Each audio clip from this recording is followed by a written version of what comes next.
Hello বন্ধুরা, welcome back to my channel. আজ আমি আপনাদের করে দেখাবো পমফ্লেটের ঝাল। তো পমফ্লেট মাছের নর্মালি আমরা সাধারণত ফ্রাই করে খেয়ে থাকি। আজ বানাবো নর্মাল তেল ঝাল। তো তার জন্য পমফ্লেট মাছকে এই যে দেখুন এইভাবে চিরিয়ে চিরিয়ে দুদিক থেকে ছুরি দিয়ে কেটে নিয়েছি। 3টে পমফ্লেট মাছ নিয়েছি, পাশে একটা আমি বাটা মাছ নিয়েছি, এটা আমি ছেলের জন্য ভেজে দেবো। আর প্রথমেই এর মধ্যে আমি দিয়ে দেবো নুনটা দিয়ে একটু ভালো করে এই কাটার মধ্যে মিশিয়ে দেব। নুনটার ভেতরে ভেতরে ঢুকিয়ে দিলে নুনটা ভেতর পর্যন্ত ঢুকে যাবে।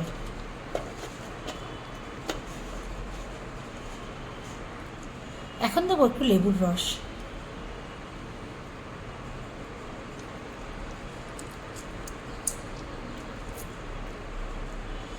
আর একটু লাগলে আর একটু দিয়ে দেবো।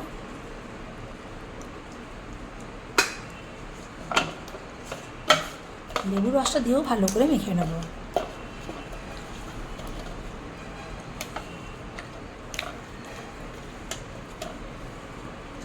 এর উপরে দেবো সামান্য একটু হলুদ গুঁড়ো, আর দেবো অল্প একটু লঙ্কার গুঁড়ো। এগুলোকেও ভালোভাবে মেখে নেব।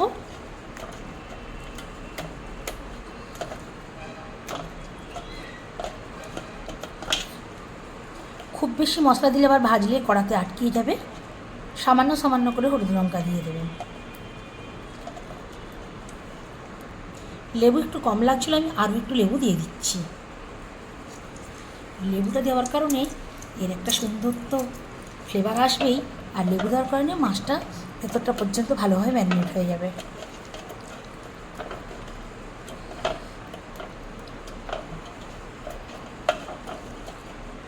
পাশের মাছটাকেও একটু মেখে নেবো সব কিছু দিয়ে।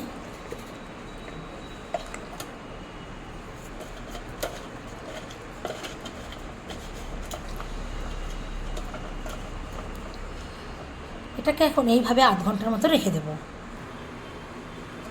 পমফ্লেট মাছটাকে প্রথমে ফ্রাই করতে হবে, তার জন্য ওভেনে বসিয়ে দিয়েছি কড়াই, আর দিয়ে দিলাম একটু তেল। তেলটা একটু বেশি পরিমাণে দিতে হবে, মাছগুলো যেহেতু অনেক বড় বড় আছে। মাছগুলো আধ ঘন্টা মতো ম্যারিনেট করার কারণে অনেক শক্ত শক্ত হয়ে গেছে।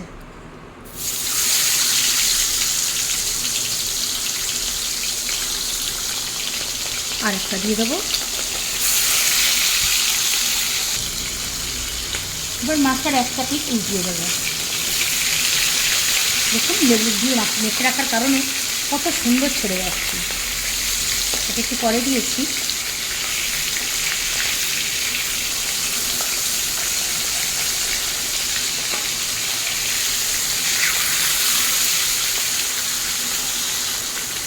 এই পিঠটাও এইভাবে লাল লাল করে ভেজে নেব। মাছটা দেখুন খুব ভালোভাবে ভাজা হয়ে গেছে। এবার মাছটাকে আমি তুলে নেব।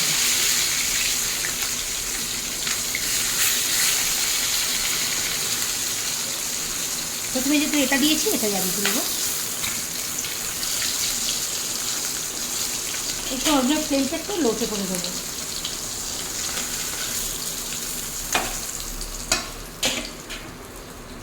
আর একটা মাছ আছে, এটাও ভেজে নেব। এর সঙ্গে পোনা মাছটাও আমি দিয়ে দেবো। ফ্লেমটাকে আবারও হাই করে দেবো। হাই মিনিট খানেক মতো ফুল ফ্লেমে ভেজে নেওয়ার পর তারপর মিডিয়াম টু লোতে করে দেবো। হাই ফ্লেমে মিনিট দিয়ে খাওয়ার পর লো ফ্লেমে করে দিয়েছি। এখন মাছটাকে আস্তে আস্তে উল্টিয়ে দেবো। দেখুন কত সুন্দর ভাজা হয়েছে। এটাকে একটু ধরে ধরে দেবো, যেহেতু বড় মাছ। পোনা মাছটা একটু সময় লাগবে, তাই একটু পরে উল্টাবো। মাছটা যেহেতু বড়, তেলগুলো একটু লেট পর্যন্ত ডুবিয়ে ডুবিয়ে দিচ্ছি।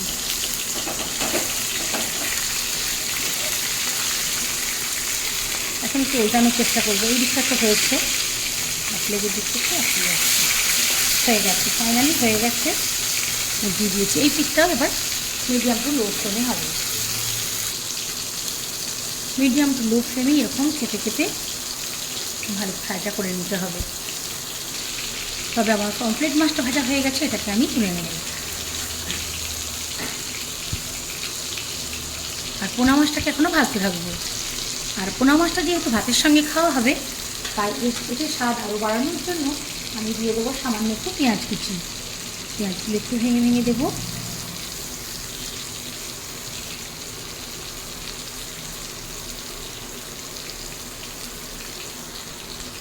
পেঁয়াজটা একটু সফট হওয়ার জন্য দিয়ে দেবো সামান্য একটু নুন।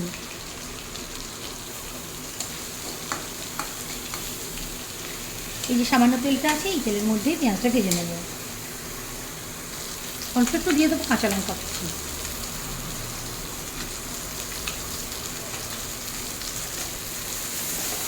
যাতে করে নুন ঝালের ব্যালেন্সটা ঠিকঠাক থাকে। আর পেঁয়াজ দেওয়ার কারণে এই পেঁয়াজের ফ্লেভারটা মাছের সঙ্গে ভীষণ সুন্দর খেতে লাগে।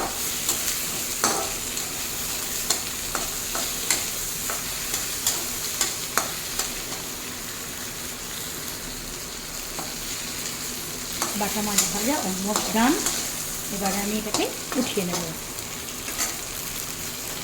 ফ্লেমটাকে প্রথমে অফ করে দেব। এবার আসি মূল রান্নায়। মাছ ভাজা তো তুলে নিয়েছি, কড়াইয়ের মধ্যে দিয়ে দেবো এবারে তেল। এবার যতটুকু প্রয়োজন ততটুকুই দেবো। এখানে 3টে পমফ্রেট মাছ আছে, তাই আমি এখানে 50 গ্রামের একটু বেশি তেল দিয়েছি। কাঁচা লঙ্কা ও কালো জিরে একটু ভাজা ভাজা হয়ে গেলে এর মধ্যে দিয়ে দেবো কুচনো পেঁয়াজ।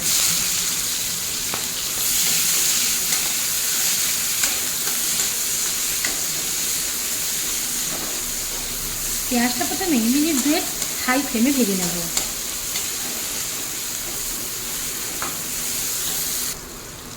হাই ফ্লেমে পেঁয়াজটাকে ভাজার পর ফ্লেমটা আবার মিডিয়াম টু লোতে করে দেবো।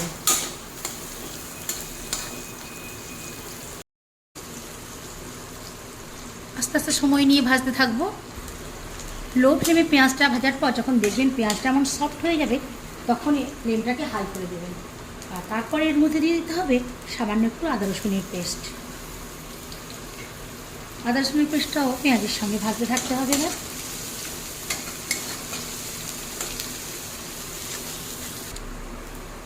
আদা রসুন পেঁয়াজ ভাজার পরে দিয়ে দিতে হবে টমেটো।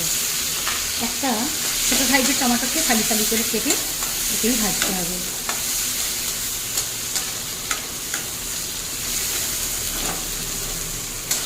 ফ্লেমটা এখন কিন্তু হাইতেই আছে। মশলা যাতে না পুড়ে যায় তার জন্য দিয়ে দিতে হবে সামান্য একটু জল।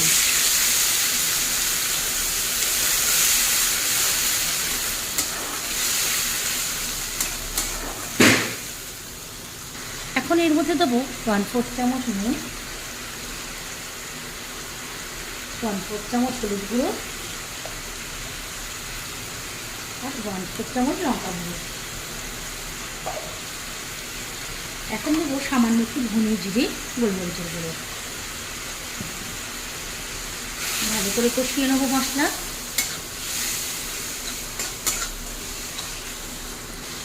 এখন দেবো সামান্য একটু গোটা ধনে জিরে গোলমরিচ মৌরি বাটা। এখানে কিন্তু আমি এতটুকু সর্ষে ইউজ করি না, কারণ সর্ষে আমার ছেলে একেবারেই পছন্দ করে না, তাই এই তৈরি ঝালটা পুরো অন্যরকম স্টাইলে করলাম। জলটা একদম না শুকিয়ে দিয়ে দেবো আমি প্রয়োজন মতো জল।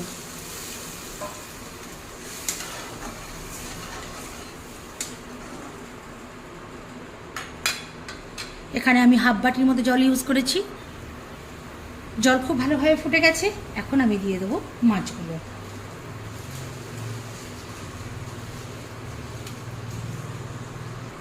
আর এই মাছটা আমি এতটুকু ঢেকে করব না, এই মাছটা সম্পূর্ণ খোলা অবস্থাতেই করব। ফ্লেমটা কিন্তু এখন হাইতেই আছে। হাই ফ্লেমে মিনিট 2-3 ফুটে যাওয়ার পর ফ্লেমটাকে আমি মিডিয়াম টু লোতে করে দেবো। মিডিয়াম টু লোতে করেও মিনিট 3 মতো হতে দেবো। মিনিট 3 পর আবারও ফ্লেমটাকে হাইয়ে করে দিয়েছি। এবার একটু নাড়িয়ে দেবো। আর এই পর্যায়ে একটু নুনটা চেক করে নেব। নুনটা একেবারে ঠিকঠাক আছে, কারণ নুন দিয়ে মাছটা ভেজেছিলাম। মাছটা অলমোস্ট হয়েই এসেছে। আর নামানোর আগে এর মধ্যে দিয়ে দেবো সামান্য একটু ধনেপাতা কুচি।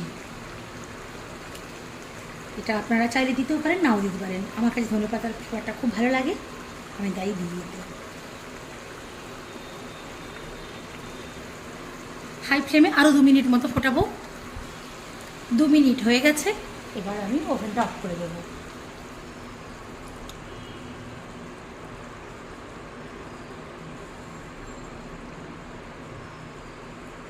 আস্তে আস্তে না নিচে থেকে তেলটা উপরে উঠে আসবে।